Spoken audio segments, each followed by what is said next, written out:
Hello everybody, and welcome to the third episode of our video fundraiser, New Lungs for Eyva.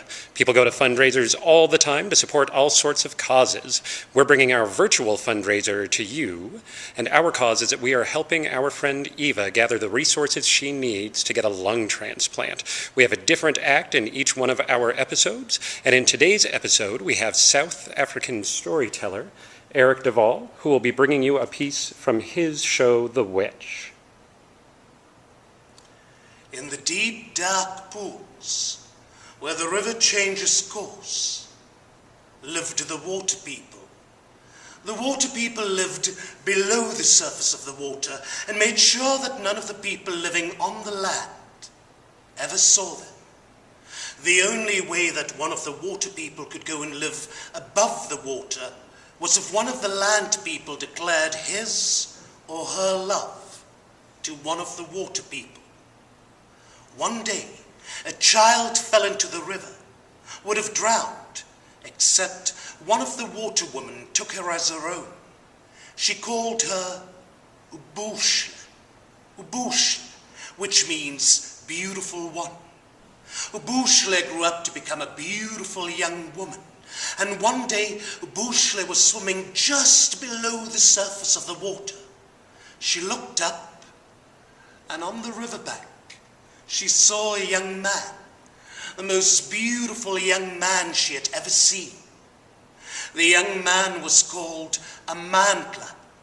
Amandla looked into the pools and saw the face of a woman looking up at him. Amandla reaches down. Ubushle reached up, and their fingertips touched where water and air came together. Amandla fell in love with Ubushle. Ubushle fell in love with Amandla.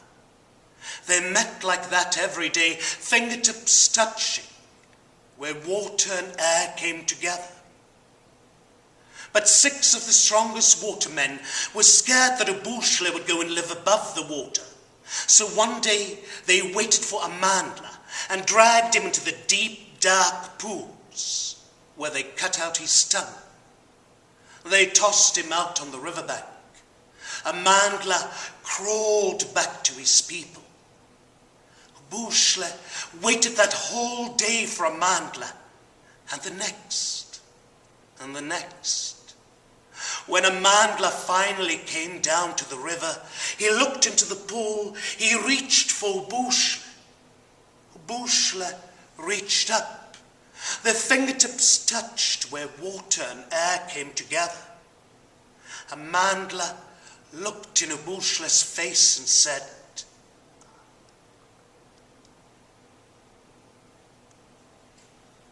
but no sound came from his mouth.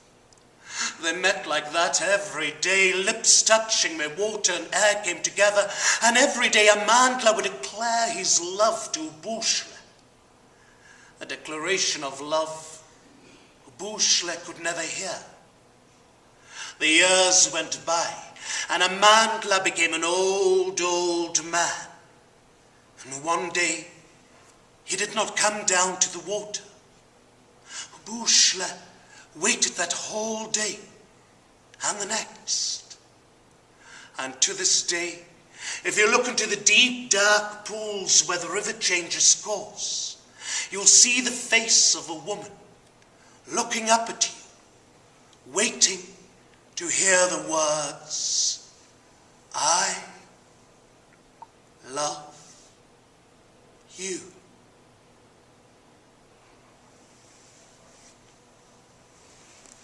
Thank you so much, Erik. Thank you, everybody, for watching. Please come back tomorrow for another episode.